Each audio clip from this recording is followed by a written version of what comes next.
Jai Shri Ram. Idioms on circumstances. You see, these are idioms which you can definitely use every day because there are so many circumstances that we face in our lives, in our careers, in our family, within the job.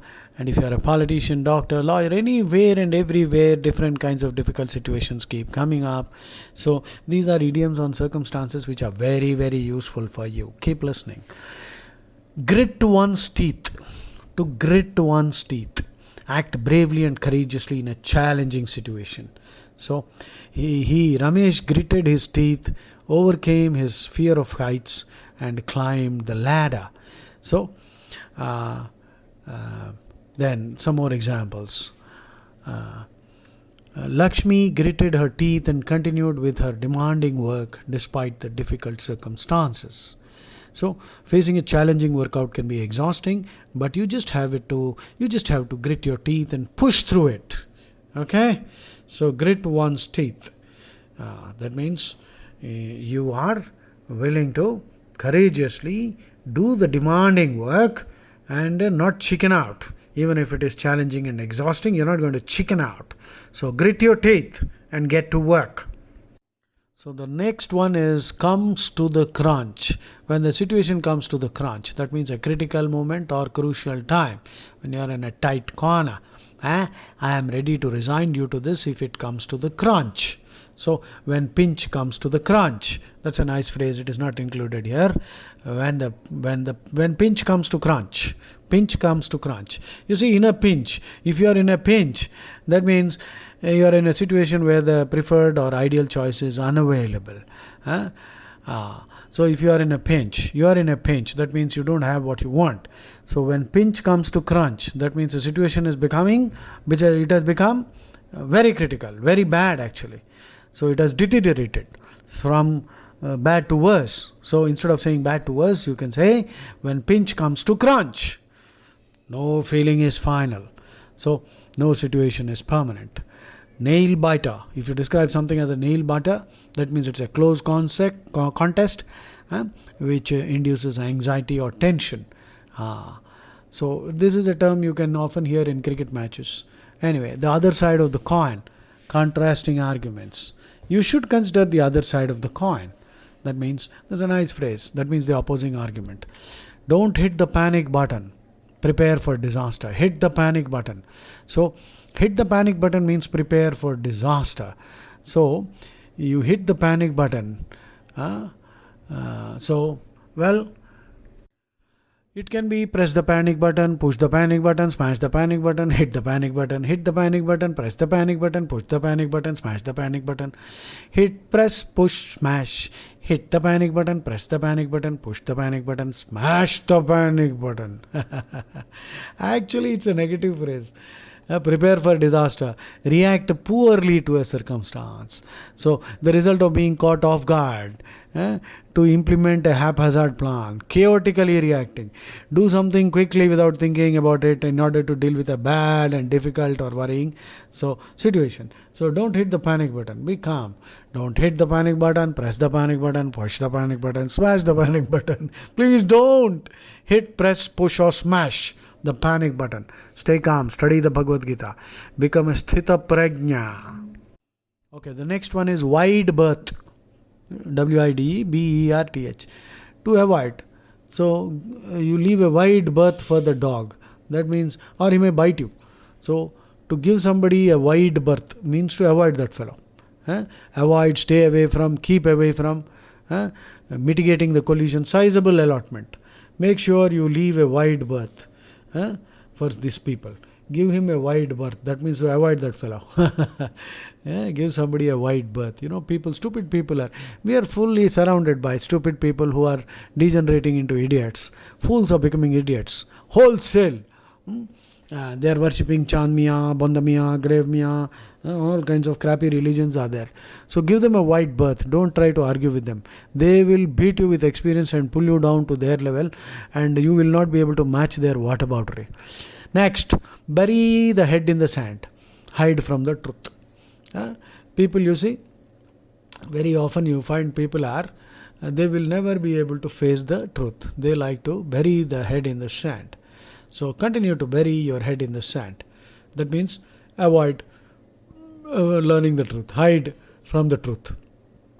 Intentional naivety. It is intentional naivety, playing dumb, avoiding the truth, avoiding the circumstances, acting stupid actually, refusing to think about an unpleasant situation, hoping that it will somehow improve by putting your head in the sand. So that you will not have to deal with it. That's dumbness, that is stupid. You are trying to avoid something that's going to hit you very hard. And the more you try to bury your head in the sand, the more shit you will have to face, more flack you will have to face. Okay, so don't bury your head in the sand. Even if you are, unfortunately, other religions are terrible. Only Sanatan Dharma, Bhagavad Gita, which is the essence of Sanatan Dharma, will tell you the truth. Otherwise, if you are in some other cult, I'm sorry for you. You are still burying your head in the sand. So don't try to argue. Just read your holy book, or if you have not read, then please meet me. I will, within half an hour, I'll clear your brain, your head of all the garbage that has been stuffed there. Don't bury your head in the sand, please. Next, hit or miss. Something that's arranged in a haphazard fashion. Hit or miss. Hit or miss means very haphazard. So hit or miss means something that has not been planned or organized very well. It might be good or bad. It's unpredictable, random, unpredictable outcome. Some examples if you want to listen to. Have you tried the new bat or the new racket? We've been there 3 times and it's a bit hit or miss.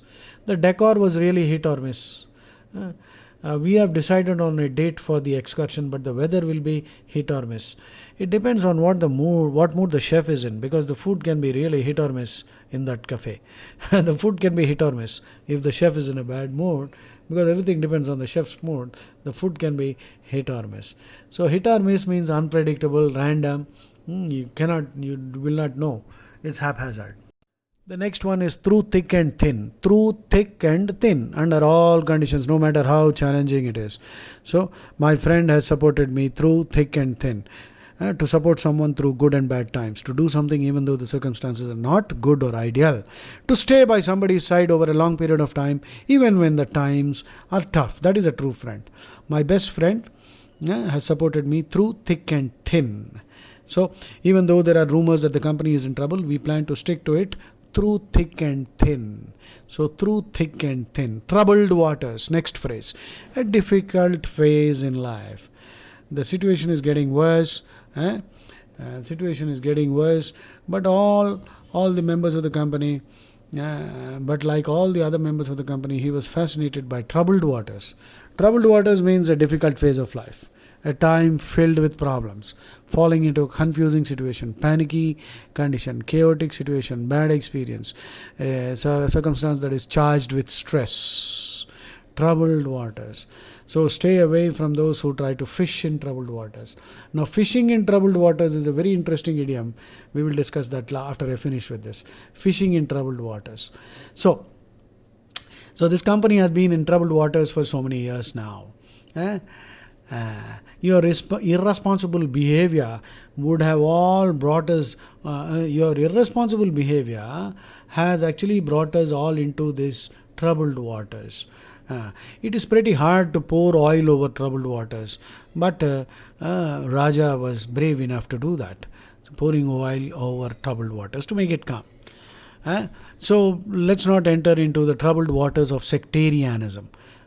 Let us not enter into the troubled waters of debate with these malechas, these apologists of desert cults. An apologist means a person who supports a controversial belief system. So these people cannot tolerate, cannot participate in a decent rational discourse. They will threaten that they will behead you. So don't enter the troubled waters of debating with these desert rats. So fishing in troubled waters is an idiom I will discuss later. So briefly, fishing in troubled waters basically means taking advantage of a confused situation. So Lawyers are very fond of doing that. There are many people who do that, even within families and companies, organizations, taking advantage of a confused situation. So fishing in troubled waters generally pays off. You know, ah, so that is what is fishing in troubled waters. Basically, it means you are trying to get an advantage from someone else's problems. Huh? Ah. So fishing in troubled waters actually means, you're trying to win an advantage from someone else's problems.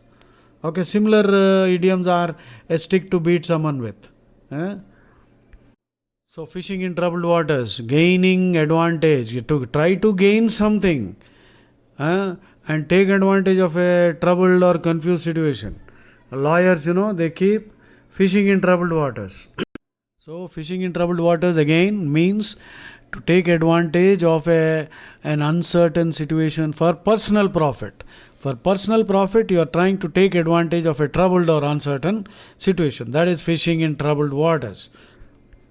Actually, the meaning goes much deeper. It means that actually you will get into trouble. You're fishing in troubled waters. You might be under the impression that you are getting some advantage, but in the long run, you will face severe problems. So, being involved in a very difficult, delicate situation, uncertain, and then trying to take advantage, which will actually backfire. The repercussions will be dangerous. So, please don't fish in troubled waters. So fish in troubled waters, please make a note to make personal profit out of a disturbance, which will actually backfire. So troubled waters, we went off on a small journey, jaunt, Jaunt excursion or a junket. A junket is an excursion paid for by the taxpayer, which is what politicians do all the time. Junket, junket. A picnic or an excursion, overseas travel on taxpayers' money. You're freaking out. This is called a junket. Junket also is a pudding, I think. It's a kind of cold sweet. So some more idioms with regards to circumstances. Out of the frying pan, into the fire, from bad to worse. Go with the flow. To go with the flow means, to do what other people are doing. Conforming. Wag the dog. Now this is a nice one, interesting one. Wag the dog. To divert attention from something that is bad. So if you keep wagging the dog to keep people from actually finding out about the whole scam.